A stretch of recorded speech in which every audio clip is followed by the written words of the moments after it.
au budget d'État. Mais parlant toujours de croissance, l'objectif du président, c'était aussi une croissance à 2 chiffres. On est loin du compte. C'était son ambition, en tout cas en 2012-2013, lorsqu'il est entré dans la campagne. Vous savez, en termes de croissance, c'est une question de prévision.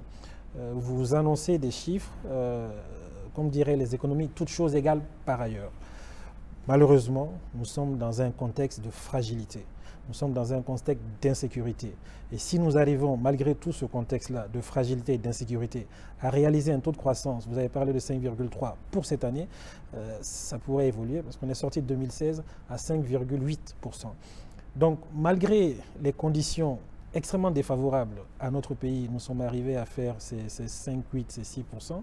Si les conditions avaient été meilleures, le président de la République aurait eu tout à fait raison. On aurait pu réaliser un taux de croissance à 2 chiffres. Mais je vous rappelle qu'il y a eu une année où le taux de croissance était monté à 7%. Monsieur le ministre, toujours sur le taux de croissance, Mam l'a dit, hein, le taux de croissance il est robuste, mais le panier de la ménagère est vide. Est-ce que vous pensez aussi qu'il est vide comme certains Maliens? Parce qu'ils disent aussi que la croissance ne se mange pas. La croissance, certes, ne se mange pas, mais il faut pouvoir la réaliser pour créer de la richesse, créer des revenus, et des revenus que vous redistribuez.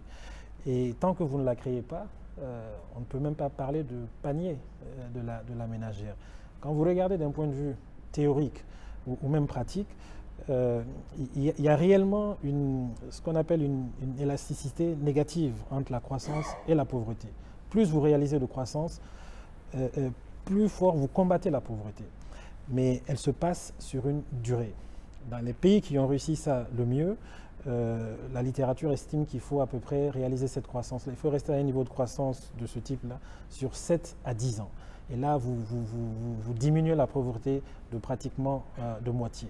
Donc tout le travail que nous faisons en tant que gouvernement, sur la base des orientations que le président de la République nous a données, c'est de pouvoir maintenir pendant une durée d'au moins une dizaine d'années un taux de croissance qui oscillera en moyenne entre 5 et 6%. Si on peut aller plus loin, on ira plus loin. Et je vous garantis qu'au bout de ce temps-là, vous allez voir l'impact réel sur la diminution de la pauvreté en matière de prévalence, sur l'augmentation ou l'amélioration des conditions de vie de nos ménages, y inclus sur le panier de la ménagère. Autrement dit, on doit attendre encore à peu près 5 ans pour ressentir les fruits de la croissance? Non, ces fruits-là se ressentent déjà, pour ceux qui veulent bien le voir. Je vous rappelle quand même que malgré le contexte, des efforts importants ont été faits par le gouvernement en matière d'amélioration des conditions de vie des Maliens. Le premier étant concentré sur les fonctionnaires de l'État. Nous avons fait évoluer la valeur du point indiciaire de 20%, 21% même. Tout ce qui concerne le SMIC, le salaire minimum que nous payons aux uns et aux autres, a augmenté de plus de 100%. Et donc, il y a des efforts qui sont faits, mais nous sommes conscients que ces efforts doivent être encore élargis à l'ensemble des populations maliennes. Et c'est là l'idée du programme d'urgence sociale du président. Il s'intéresse à des secteurs bien précis, où il y a de la vulnérabilité, la santé, l'éducation, certaines infrastructures de base, les pistes rurales, etc. Et aujourd'hui, ce programme-là est en train d'être ressenti par les populations et est en train de faire la différence. L'appui qui a été fait au niveau du secteur de l'éducation, à travers un appui financier sur les cours de rémédiation, en est une preuve. Le ministre de l'Éducation a fait une présentation au Conseil des ministres il y a quelques semaines, où il a fait une comparaison entre les élèves qui ont bénéficié du programme de rémédiation et ceux qui n'en avaient pas bénéficié. Et vous serez étonné de voir les taux de réussite. Alors, Monsieur le ministre, vos efforts aussi, c'est la bonne gouvernance financière. Et sur ce chapitre, une question de Ataïra Ali Doumaï. Monsieur le ministre, il fut un moment où le Mali avait des soucis avec certains partenaires financiers, notamment le FMI et la Banque mondiale. Le confrère Yaya l'a rappelé. Est-ce qu'aujourd'hui, on peut dire que la signature du Mali est crédible? Elle est très crédible. Et d'abord, avec le FMI, tellement crédible que sur ces 2 dernières années, l'enveloppe que le FMI octroie à l'État du Mali à travers le programme que nous avons, économique et financier que nous avons avec lui sur la facilité élargie de crédit s'est vu doubler. Donc c'est vous dire que la confiance, elle est là et le partenariat se passe très bien. Cette crédibilité n'est pas aussi valable auprès d'autres institutions comme la Banque mondiale. L'enveloppe du Mali auprès du guichet auprès duquel nous alimentons en tant que pays, qui est le guichet IDA, le guichet pour les pays, le financement pour les pays en développement, pour la prochaine reconstitution de notre enveloppe dans le cadre du guichet IDA, l'enveloppe a doublé. On passe de 300 millions de dollars à pratiquement 600 millions de dollars. Tout cela, ce sont des preuves concrètes qu'il y a une confiance qui existe entre l'État du Mali et ses partenaires techniques et financiers traditionnels. De nouveaux partenaires tapent à notre porte, des banques de développement qui n'avaient pas l'habitude de nous financer, nous financent. Je pense à la BADEA par exemple, dont le portefeuille est en train de significativement augmenter. Mais au-delà même de ces institutions multilatérales, vous avez parlé de signature, on a une signature qui est extrêmement crédible à côté de nous, sur le marché financier régional, où nous sortons tous les mois, où nous faisons des émissions de bons de trésor et d'obligations du trésor. Et nous avons constaté que même pendant des périodes difficiles, il y a quasiment toujours une sursouscription sur ces bons-là. Donc ça veut dire simplement que effectivement, nous avons une signature crédible et nous travaillons pour maintenir cette signature aussi crédible que possible. Selon vous, Monsieur le ministre, quelles ont été les mesures fortes prises par le gouvernement pour assainir l'environnement, la gouvernance? Il y a vraiment des efforts assez importants qui ont été faits en matière d'amélioration de la gouvernance, que ce soit de façon générale de la gouvernance économique et financière. Il y a des réformes qui ont commencé depuis plus de 10 ans dans le cadre des différentes générations de ce qu'on avait appelé le PAGAM. Il y a une évolution aujourd'hui qui est une troisième phase du PAGAM, si on peut l'exprimer ainsi. Mais qu'est-ce qu'il a fallu faire de plus pour convaincre la communauté financière internationale? Non, voilà, j'allais y revenir. Il y a un certain nombre déjà de directives communautaires que nous avons transposées dans notre loi et qui vont dans le sens d'une meilleure transparence en matière financière, en matière d'exécution du budget, en matière de gestion des finances publiques de façon générale. Et je pense que l'élément le plus important, par exemple, sur lequel j'insisterai, c'est par exemple ce passage-là que nous sommes en train de faire d'un budget qui était essentiellement un budget de moyens, vers un budget aujourd'hui qu'on appelle un budget de programme. On va consacrer un petit chapitre à cette question si vous le permettez après. Donc il y a plusieurs réformes qui ont été menées en matière de gestion des finances publiques, en matière d'assainissement des finances publiques, qui aujourd'hui sont en train de montrer leurs résultats. Il y en a une aussi qui est très contestée ces derniers jours, notamment la création de l'Office central de lutte contre l'enrichissement illicite. Si je comprends bien, c'est une mesure de bonne gouvernance. Elle est contestée aujourd'hui par les travailleurs de l'administration d'État. Est-ce que c'est un combat juste ou bien ils sont à côté? Non, toute contestation a sa légitimité. Donc je ne peux pas dire qu'ils sont à côté. Mais il va falloir que nous en discutions pour aller dans le sens d'une éventuelle amélioration de cette loi, si c'est ce qui est recherché.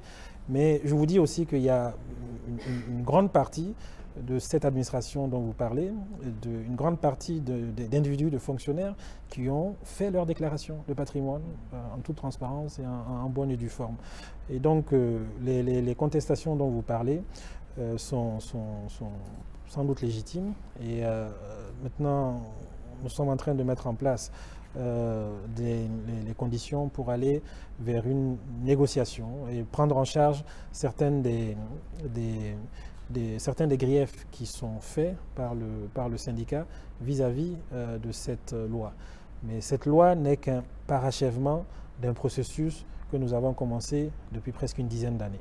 On a transposé la loi sur la transparence financière de l'UEMOA et nous avons pris des décrets d'application en la matière. La déclaration de revenus et la création de cet office de lutte contre l'enrichissement illicite et la corruption n'est qu'une concrétisation d'un engagement que nous avons pris au niveau communautaire en matière de bonne gouvernance. Monsieur le ministre, vos services d'assiette, on a vu dans le sujet, font de gros efforts en matière donc, de mobilisation de recettes à l'interne. Est-ce que vous allez continuer à leur demander beaucoup plus d'efforts? C'est des efforts importants, sincèrement, qui ont été faits et ils sont à féliciter à tous les niveaux, que ce soit la douane, nous avons vu cela dans le documentaire, les impôts, mais le Trésor, la Direction nationale des domaines. Vous savez, la mobilisation des ressources ou des recettes internes est aussi liée au taux de croissance. Je pense que ce que nous sommes en train de mobiliser en ce moment, ou qui a été mobilisé les années précédentes, n'est que le reflet de l'évolution de l'activité économique dans notre pays. Ça passe par des efforts, et des efforts, ils en ont fait, et nous continuerons à le faire. Et il faudra qu'il y ait une corrélation entre croissance et puis mobilisation des recettes. Alors, Monsieur le ministre, on va terminer ce chapitre sur le budget d'État 2018 notamment, avec deux questions de mes confrères ici présents. Mme Diarra Diop, pour commencer. Merci, Ayane. Alors, Monsieur le ministre, le budget du Mali connaît une hausse d'un peu plus de 7% pour 2018, autour de 2330 milliards, pour couvrir, dit-on, des dépenses sécuritaires. Qu'est-ce qu'il faut comprendre par là et que signifie ce terme budget-programme? Alors, le budget programme, c'est ce que je venais de signaler, c'est un passage. Nous entrons dans une nouvelle ère en termes d'élaboration et d'exécution du budget. Jusqu'à présent, nous étions dans ce qu'on appelait le budget de moyens. Ça veut dire que le budget était présenté jusqu'à présent par nature économique ou bien en termes de dépenses administratives. Et il y a un changement par rapport à cela. Maintenant, nous présentons le budget en termes de programme. L'évolution est importante parce que ça veut dire que nous allons plus... Il y avait des questions importantes auxquelles nous n'arrivons pas à répondre avec le budget de moyens. Par exemple, quand on avait le budget de moyens, on ne se demandait pas pourquoi nous engagions telle dépense. On ne se demandait pas la question de pour quel résultat nous souhaitons engager cette dépense. Et quand bien même un résultat est trouvé, nous ne nous posions pas la question de savoir est-ce que ce résultat a été trouvé à un coût qui est raisonnable. Donc c'est tout ce que le budget programme va nous permettre de faire. Alors une grande partie de ce budget sera allouée à la sécurité notamment. Non, pas uniquement à cela. Non, du tout, pas uniquement à la sécurité. Quand vous prenez le budget d'État, les 2330, c'est 2335 milliards dont vous avez parlé en termes de dépenses, vont concerner évidemment la sécurité, donc la loi d'orientation et de programmation sécuritaire, ça qui a évolué de à peu près 20 à 25 milliards de francs CFA, le budget est de 80 milliards. Il y a la loi d'orientation et de programmation militaire que nous appuyons, mais à côté de tout ce qui concerne la sécurité et la défense, nous sommes dans un processus qui est celui qui est sorti d'Alger pour la paix et la réconciliation. Dans le budget 2018, les dépenses qui vont dans la mise en œuvre du processus d'Alger ont augmenté de 100%. Un élément important pour prendre en charge toute une activité liée au processus de paix et de réconciliation. Il y a des dépenses qui vont dans le sens d'une amélioration justement des conditions de vie et de travail de nos fonctionnaires. Nous avons eu des négociations cette année en 2017 suite à des mouvements sociaux qui ont abouti à une harmonisation des primes et indemnités allouées à un certain nombre de personnels issus de différents secteurs de notre économie, soit la santé, l'éducation, les magistrats. Ça, c'est pris en compte dans le budget d'État 2018. Et puis, il y a tous les projets de développement. Nous prenons en charge les dépenses de sécurité, les dépenses liées à la défense, l'accord pour la paix et la réconciliation. Mais en même temps, c'est un budget qui a tenu à préserver un certain nombre d'engagements que nous avions pris en matière d'investissement public, malgré tous les efforts qui sont faits d'un côté, nous avons maintenu le niveau d'investissement à il a même augmenté de pratiquement 12%. Nous sommes, dans l'espace IOMOA, le pays qui met le plus de budget d'argent en matière d'investissement public. Et premièrement, donc ça et le président de la République a toujours insisté pour que les dépenses, enfin le budget qui est alloué à l'agriculture puisse être au niveau de 15%, 5 points au-dessus de ce que la communauté internationale recommande. Donc nous avons maintenu aussi le budget qui va à l'agriculture à ce niveau de 15%. Donc en gros, c'est un budget de protection de notre pays et de nos intérêts, des biens et services des individus, mais c'est aussi un budget fortement orienté vers le développement et vers l'investissement. Quelle est la part de l'aide budgétaire dans ce nouveau budget? Est-ce qu'elle est en hausse ou elle est en baisse? L'aide budgétaire en valeur absolue globale est en baisse. Lié au fait que certains bailleurs traditionnels, essentiellement bilatéraux, ne sont plus dans l'aide budgétaire globale. Pas par rapport à un problème qui existe chez nous, mais par rapport à une orientation politique que leur Parlement a donnée dans leur pays respectifs. Donc ça, c'est légèrement en baisse, mais nous arrivons à le compenser avec les efforts qui sont faits et que vous avez indiqués par les services d'assiette. Une dernière question par rapport à ce chapitre, Tahir. Monsieur le ministre, vous avez parlé là des grandes orientations du budget, mais qu'est-ce qu'il en est aujourd'hui de la relance économique de l'économie? Mais vous verrez ça dans le budget, la relance économique. Vous savez, le budget est c'est d'abord un instrument, c'est un acte juridique. C'est un acte juridique de prévision et d'autorisation financière. C'est donc quand ce budget est voté que nous nous autorisons à aller vers les objectifs qu'on a assignés, par exemple, au service d'assiette, pour mobiliser les recettes et effectuer les dépenses. Mais au-delà d'être cet acte juridique, cet instrument juridique, c'est un instrument politique, le budget. Le budget, c'est l'instrument que se donne un pouvoir pour mettre en œuvre sa politique.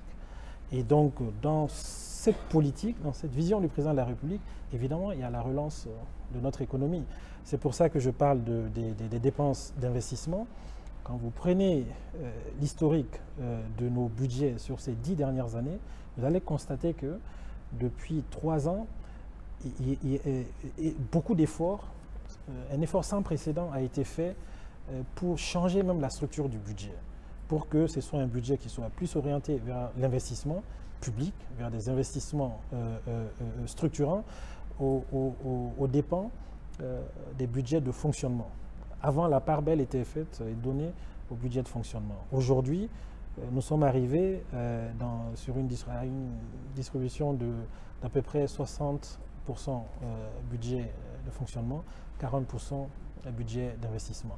Vous partez 3-4 ans en arrière, c'était du 80-20. Donc c'est ça la relance économique pour nous.